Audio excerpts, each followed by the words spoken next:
যাদের কমপ্লেন লাল শাক লাল হয় না তারা নিজের চোখেই দেখুন লাল হয়েছে কিনা। লাল শাক সে তো সবাই কিনেও জানে এবং খায়, এর নতুন কি? হ্যাঁ, নতুন আছে দুইটি। একটি হচ্ছে হলুদ ব্যবহার না করা আর লাল শাক রং হিসেবে ব্যবহার করা। আর এগুলোর বিস্তারিত জানতে আমার কুকিং ওয়েব নামে ইউটিউব চ্যানেল রয়েছে, লিঙ্কটি ডেসক্রিপশন বক্সে দেওয়া থাকবে, সেখান থেকে আপনারা দেখে নিতে পারবেন। দেখুন আমি 2 আটি লাল শাক নিয়েছি, ধুয়ে বেছে কেটে রান্না করছি। আর কাটছি 4টে কাঁচামরিচ। প্রথমে 1 চা চামচ তেল, তারপর শুকনো মরিচ, কাঁচামরিচ ও কালো জিরে। রসুন নেই তো কী হয়েছে।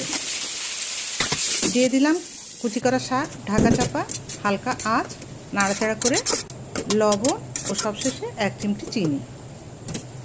হলুদ দেবেন না, সাবধান, হলুদ দিলেই কিন্তু সর্বনাশ, রং আর আসবে না।